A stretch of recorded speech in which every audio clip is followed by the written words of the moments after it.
Charlemagne the Great had, in our timeline, consolidated his rule over all of modern-day France, Germany, Austria, Switzerland, and northern Italy, eventually being crowned the Holy Roman Emperor. His legacy still lives on to this day, being known as the Grandfather of Europe. However, in this timeline, he would not live to be crowned Holy Roman Emperor, and his children would split his realm apart, ultimately leading the Karling dynasty to obscurity. Instead, several other local leaders and hostile invaders would carve out their realms out of Charlemagne, but one dynasty would rise above all the others. You would think that this dynasty would have been strong from the start, like those established in the Byzantine Empire. Or perhaps the pagan Saxons or Polish would encroach into the borderlands during the chaos of Charlemagne's succession to forge empires of their own. However, it is in these borderlands where the Ketelhodt dynasty would fend off these invaders, consolidate their rule,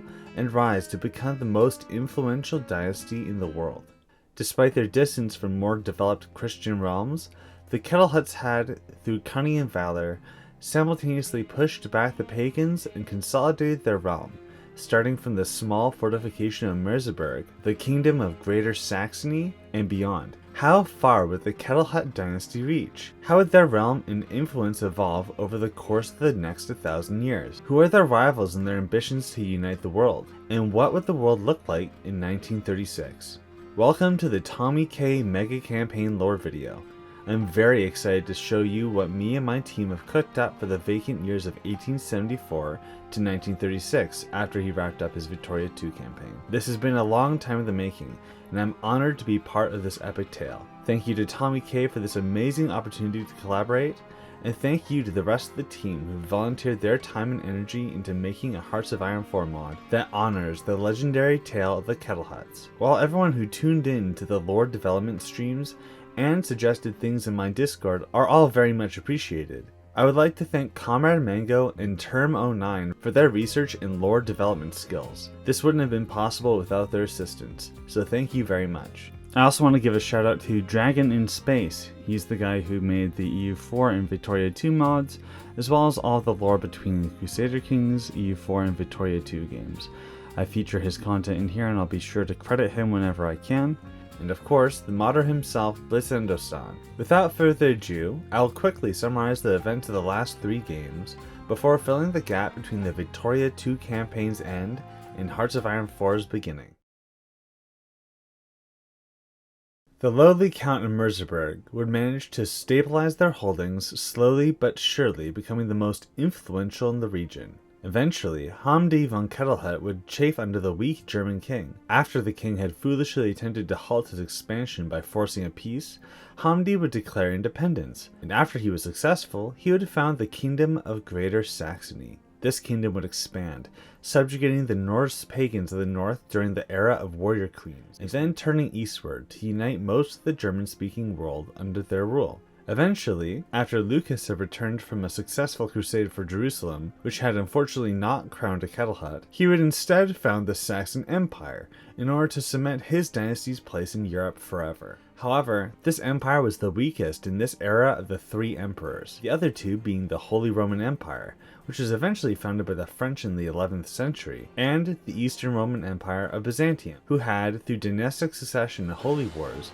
managed to control most of Central Europe, including Bohemia. Regardless of weakness, the Ketelhotts would continue to reign over the Germans and develop their lands, with several universities being developed in the core of their empire, the most famous of which would be the Lisa Ketelhott University of Astrology. Despite their neighbor's large size, the Saxon Imperium was gaining population and progressing their technology at a far faster pace than their rivals. However, disaster would strike when, during a grand crusade to liberate the Christians of the Iberian Peninsula, the Emperor, Werner von Ketelhott the Great, was seriously injured, and his only son and heir died at the hands of the Saracen.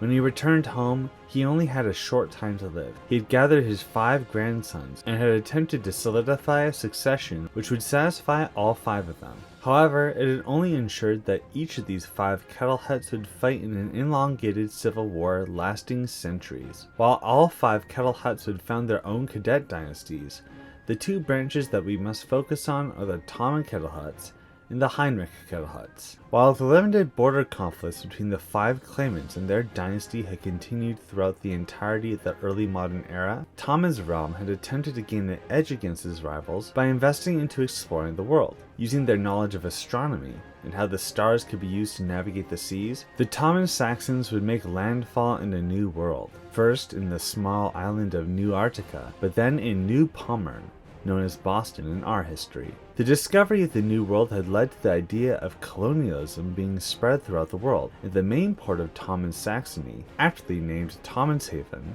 had become the port to the New World. However, despite the discovery, many nations in the world would struggle to keep up with the colonization led by Tommen Saxony, as the secrets of the Lisa Ketelhodt University were kept close and away from outsiders. While initially quite an investment to maintain, the colonies would eventually grow large enough to justify their own administration. Thus, the new Saxon colony would be formed. With this era of colonization, new goods would flood into the New World, granting Tommen Saxony increased wealth. But there was another major advantage to these colonies. With the Protestant Reformation causing significant turmoil, especially in the minority regions of Tommen Saxony, the colony of New Saxony would become the perfect solution. By deporting the religious and cultural minorities to the New World, they would still serve a vital service to their king, but would be far enough away from the mainland to avoid destabilization. It's for this reason, and many others, that the Tommen Ketelhodts would invest heavily into the expansion of their colonial holdings. However, this advantage quickly became their greatest weakness. While the strength of the colony had aided in their campaigns of reuniting the Saxon Imperium, it had also distracted their forces. There were many cases wherein ambitious viceroys would seek significant expansion at the expense of the motherland. These wars of expansion were either against natives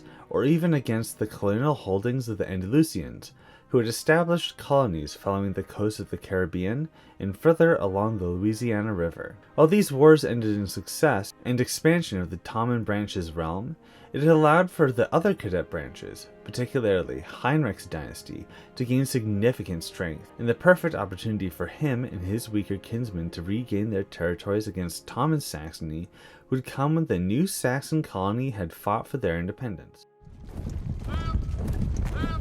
Citing oppression through taxes and tariffs, the Americans, often populated by the misfits of Tommen Saxony, the cultural minorities, and the religious heretics, had begun to not see themselves as loyal subjects of the emperor, but as Americans. This new national identity had led to the Revolutionary War of Independence, which saw the underdog Americans fighting 2 of the 3 emperors, the Saxons and the Holy Roman Empire, who had become a Ketelhott dynasty, actually. We didn't know that. It was crazy when we found that out, but they were literally Ketelhott dynasty. This war for independence had given the Byzantines, Teucid Sultanate, and rival Ketelhott polities the perfect opportunity to destroy Tommen Saxony. Despite the currently ongoing conflict between the Greeks and the Turks, they both had signed a truce to destroy the rivals.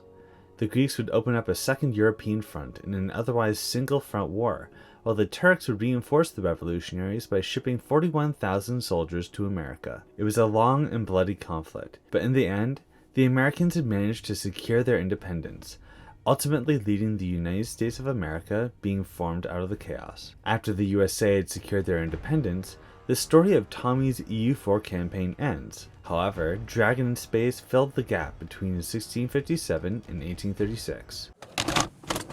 While there were no French Revolutionary or Napoleonic Wars, there was a major conflict between the Byzantines and the Teucids, which resulted in a European-wide conflict. Despite the USA's distance from the conflict, the president, Leopold, had decided to intervene, using the renowned US Navy to best the British in open conflict. Most notable to our story is the burning of London and the proclamation that the entirety of the New World will be free from European influence. This had led the several South American colonies to become free.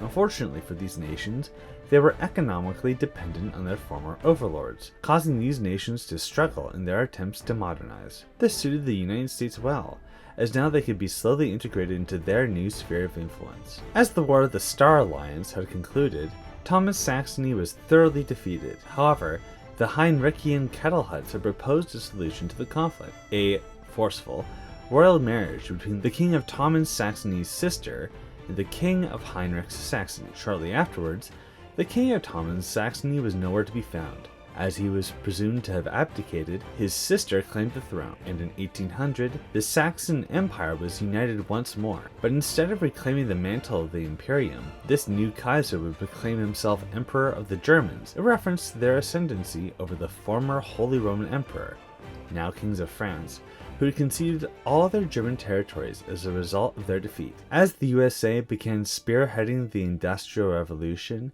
the new age had been consistently resisted by the South of the United States. While the North's economy was developing rapidly, the South were entrenched in their agrarian, slave-driven economy, and would therefore resist any sort of liberalization. In order to keep an even state divide, the South of the United States had advocated for expansion to Mexico and the reconquest of California. However, upon conquest, these regions had been designated as free states, only exacerbating the North-South divide. This had culminated in an elongated political conflict that had, despite a long period of compromise, eventually boiled over into a civil war, where the southern states attempted to preserve the institution of slavery by seceding, and the North had crashed down upon them, seeking to liberate all slaves from their oppression. Just like in our timeline, the North had succeeded in suppressing the Southern secessionists, and while other events would follow this critical moment of US history, I believe it's time to start revealing the lore that me, Comrade Mango, and Termo9 have cut out to bridge the 62-year gap, as well as addressing many plot holes and inconsistencies that inevitably occur with Megacampaign conversions. Let's start by addressing the Victoria II shenanigans. Byzantium should not be able to colonize Western Africa through Northern Africa. Colonies they gained there would all be through the desert, and while there was certainly paths to navigate through the Sahara, why would they ever? More importantly, in the EU4 Victoria II mod creator, the developers had designed a failsafe to apply a culture to any nation. Since EU4 and CK2 make tags that don't have a very clearly defined culture group, nations that exist without any sort of associated culture need to get one defined. The mod developers do this by taking the largest percentage culture group of any nation's capital and make that their primary culture. This creates weird instances where Canada becomes an Iroquois primary culture nation, and by 1874, the German settlers are assimilated into this Neo-Iroquois confederation. We will be keeping this lore, but pose it as a German native hybrid culture, like the Métis of our history. Another example of the converter causing an odd result is who ended up uniting Italy. Surprisingly enough, it was Nova Carthago. Nova Carthago is a custom nation established in EU4 lore as a splinter Greek state, and because of that, their primary region of Tunis was majority Greek. However, due to the way the converter assigns primary cultures, they have been classified as Italian. Somehow, this state had managed to form Italy, and because the Victoria II converter keeps track of religions, we know that they're Orthodox, meaning that Rome is no longer in Roman Catholic hands. While the Victoria II game had the Byzantine Empire gaining the Greek majority Tunis from a crisis, we on the lore development team feel like this should be retconned to a crisis in which the Italians keep their North African territories, but slowly become more and more of a satellite state of the Byzantine Emperor, who seeks to integrate the Greek Orthodox nobility into his realm and claim Rome for the Eastern Roman Empire. Speaking of the Eastern Roman Empire, the Byzantine Empire managed to nearly conquer all of the Tiubid Sultanate, but somehow hadn't reclaimed Constantinople. I personally find this is odd. I know that in our history, Constantinople was surrounded before the empire had fallen for good. But I feel like in this circumstance, Constantinople would have been reclaimed before 1874. For the sake of making things simple, I'm just going to have the Byzantines annex the Turks fully in 1875 in a grand campaign of conquest. While the staggering rise of the Byzantine Empire, and that the former center of the Holy Roman Empire, the successor to the Western Roman Empire, France, is a reactionary absolute monarchy, I'm going to have it be that the French are hosting the Roman Catholic Church in exile, referencing the Avignon papacy of our history, but 900 years afterward. While there is a war between France and Italy at the end of Tommy Kay's campaign, and that is simply a conflict in which France is protecting Venetian sovereignty, I'll instead have the French seeking to annex Catholic majority lands into their hegemony, as well as restoring the papacy back to Rome. However, I believe that this conflict would be toned down by international pressure, therefore only concluding with France annexing Piedmont. Instead, French ambitions against the Byzantines and their sphere of influence would remain unresolved, as both anxiously anticipate the next war where they can cement their claims to the legacy of Rome. So the USA was founded far earlier than our history and with far more land. And instead of it being an English society, is culturally centered around the German settlers. However, there would be many different cultures that would compose the United States. The massive amount of immigrants that would flood into the constitutional republic would be extremely significant, even more so when you consider that Europe would not have any liberalism according to the established lore. Thus, those who desired freedom would seek a new life in America. However, there would be a lot of previously established colonial communities that would chafe with the establishment. The Andalusians of the south of the United States, formerly a part of the Andalusian Empire, had been integrated into the new Saxon colony, and despite religious tensions and historical rivalries, the Andals had united with the Americans in order to guarantee their freedom. This is due to the fact that the American Constitution had guaranteed freedom of worship to all citizens, while the Saxon Empire had wished to forcibly convert the Andals to Protestantism, with many fleeing persecution by migrating further west. More on that later. Thus, despite being a minority in terms of states, Louisiana would be an Arabic-speaking Islamic state with a predominantly German population, but they wouldn't be the only region of the USA with a sizable Islamic population. After Osman's legion had landed in the Americas and helped win the historic War of Independence, many soldiers had, instead of returning home, had decided to settle down north of the region of Neu-Deutschland, or New England in our history. While in our timeline, the state is known as New Brunswick, this Turkish state of New Anatolia would too be integrated into America, leaving two major regions of the USA with Islamic influence. But there would be another that would slowly emerge, as a strange, heretical sect of Islam would rise to prominence in the United States. Much like the Mormon sect was founded by Joseph Smith, who claimed that Jesus had migrated to America, an American-centric Islam religion would be founded by Southern Andalusians. After facing religious violence in their home territories due to imperial religious conversion policies, they would migrate westwards until they settled in the region around Salt Lake, just like the Mormons had in our history. For the sake of simplicity, and a bit of a meme, let's call them the Mormons, leading to the third major Islamic region, albeit quite distant from their Turkish and Andalusian brethren culturally and religiously. A German cultural USA with a large Islamic influence in a secular federative model is certainly interesting, and we'll do our best to respect this dynamic in 1936. But before we do, we have to cover the American Civil War, Reconstruction, and beyond. Just like in our history, the United States of America had faced a civil war surrounding the issue of slavery. The slave economy of the South may be a carryover of the era of Andalusian Louisiana, and would therefore influence the way that this conflict would resolve. But more importantly, the Reconstruction era that had followed would take an extremely different path in our history. In our timeline, after Abraham Lincoln was assassinated, the following election had almost resulted in a second civil war. In order to prevent another civil war, the Compromise of 1877 had occurred, where the South would recognize the Republican president in exchange for the Republican president to respect the solid Democratic South, granting them a free hand to enact Jim Crow policies, as well as workarounds to the banning of slavery. The consequence of this compromise would lead to extreme civil unrest 80 years later, with the civil rights movement seeking to destroy segregation and ensure that all were truly equal in the United States. However, in this timeline, there's no way a compromise could have occurred. Why? Well, shortly after the Civil War was won, there was a major Confederate nationalist revolt that Tommy had to put down. The most plausible event to cause a second uprising in the South would be that this compromise failed or never existed. With this in mind, what would the United States do after they defeated this second uprising? For the sake of keeping things simple, and avoiding needing to study the demographics of a mega-campaign, we'll instead look at the macro effects of a successful radical reconstruction, rather than studying each micro-level stage. If the radical reconstruction were to succeed, there would be little to no legitimacy for any conservative party that had sworn allegiance to the CSA in either of the two uprisings. What may come in instead is a social liberal golden age, wherein several progressive reforms are made that benefit the nation, giving the conservative movement time to reconsider their party's campaign goals as the eras shift.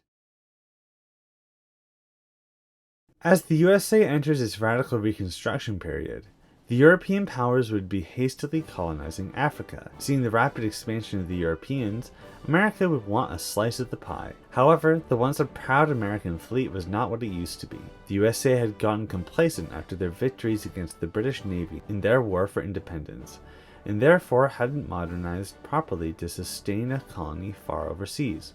leaving the Europeans to carve out Africa the way they saw fit. America had resigned itself, only to consolidating their control of the region of Canada, transferring them into a formal protectorate. However, during this timeline's Berlin Conference, the European powers would debate hotly which nation would get the Congo Delta. In order to avoid a major war spilling out in Europe once again, a neutral party was sought in order to function as a buffer state. Thankfully for the USA, they were chosen to acquire this region. Thus, the American Protectorate of the Congo was founded. The introduction of these American colonies to the economy of the USA had led them to prosper greatly, as previously exotic goods were now being procured by them directly. Corporations began infesting the local populations by establishing plantations and resource mining operations. However, the benefit of the colonies was not evenly distributed. The capitalists had clearly benefited the most, only increasing the wealth disparity between the upper and lower classes on the mainland.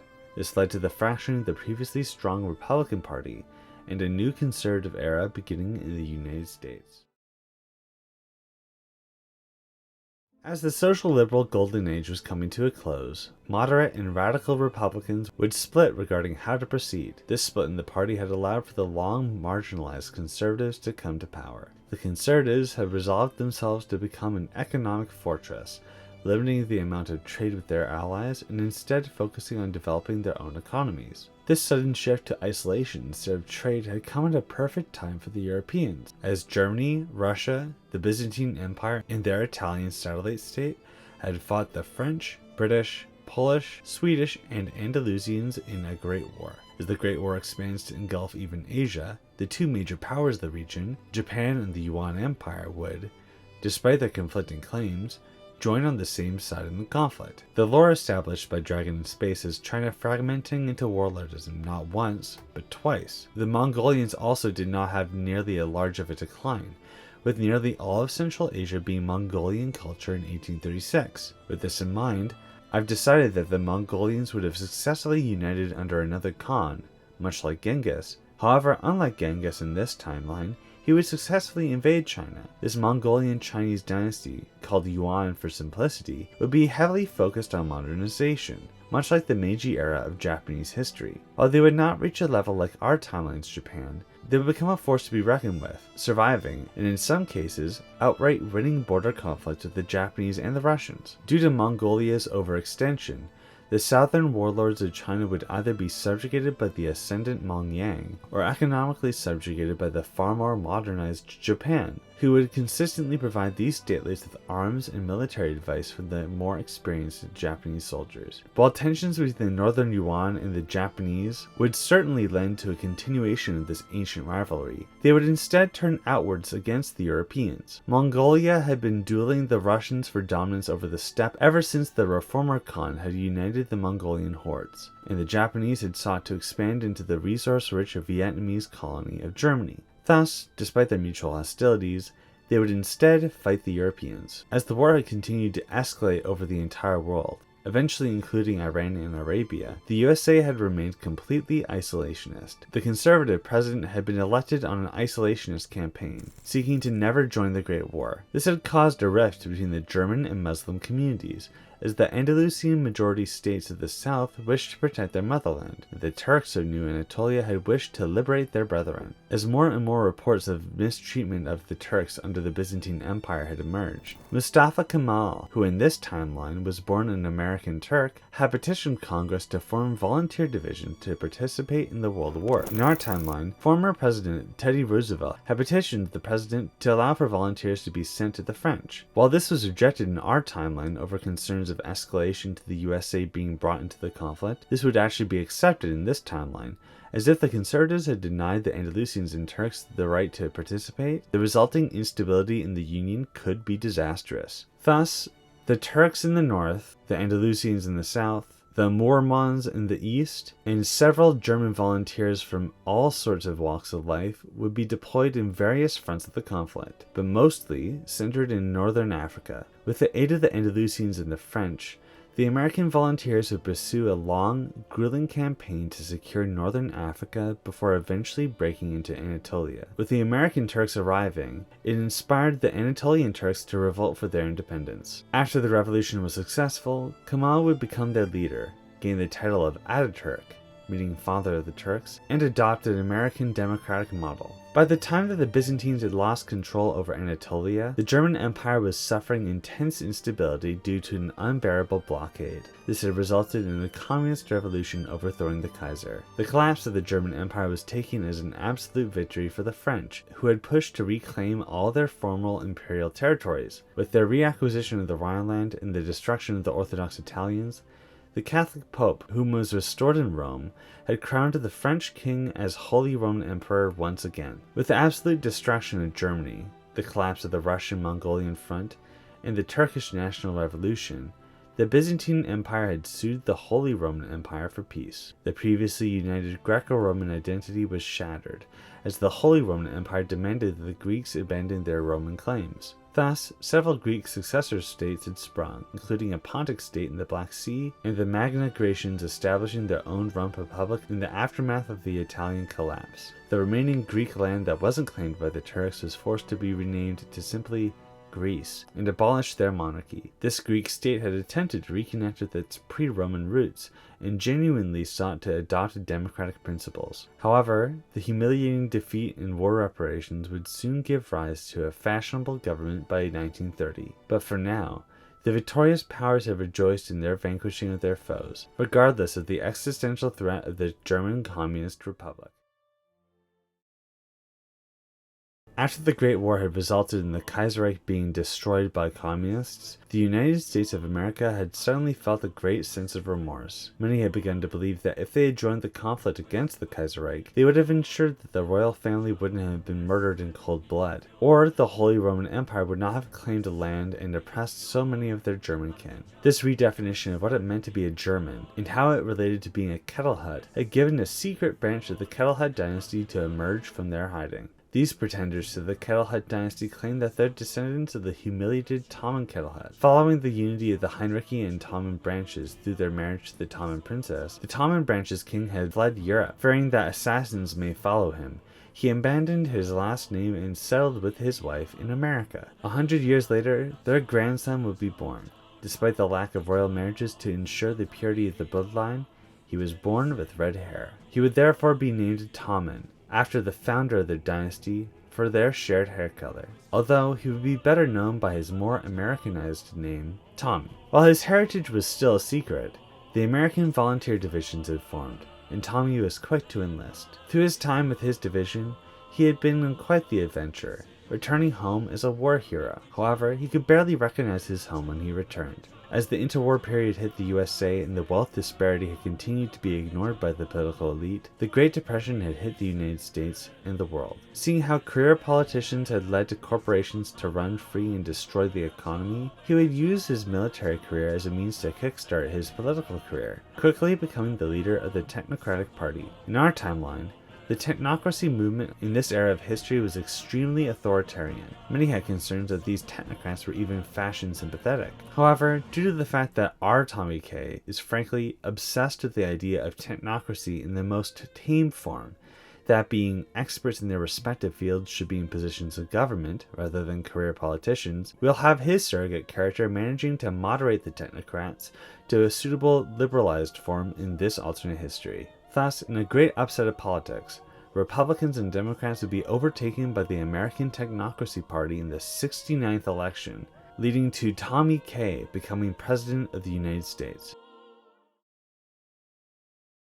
Across the world, tensions are flaring up once again. The Japanese have managed to officially subjugate the southern Chinese polities into their hegemony. The overextended Mongols have begun facing existential threats in all of their borders. The Greek democratic experiment was overturned with the election of Leontios, who sought to reclaim the glory of the Macedonian and Byzantine empires both. The German communists had patiently consolidated their strength. Now they seek to spread the communist revolution to all of Europe, and soon the world. How will Tommy Kay, both in the Hearts of Iron 4 mod as well as the player of the nation himself, deal with the expansionist powers of the world? Will the German communists manage to unite Europe, or will the Tommen Ketelhodts finally restore order? Well, unfortunately, we'll just have to wait and see, as the mod is still in development. If you want to stay up to date, We'll let you know how things are progressing, maybe on Tommy's Discord server, but definitely on my Discord server. After this video is done premiering, I'll be doing a live stream where I work on designing some focus trees for the mod. The modding team and I would love to hear your ideas, so please share them wherever you'd like. Shout out again to the modding team for all of your hard work on the project, and of course,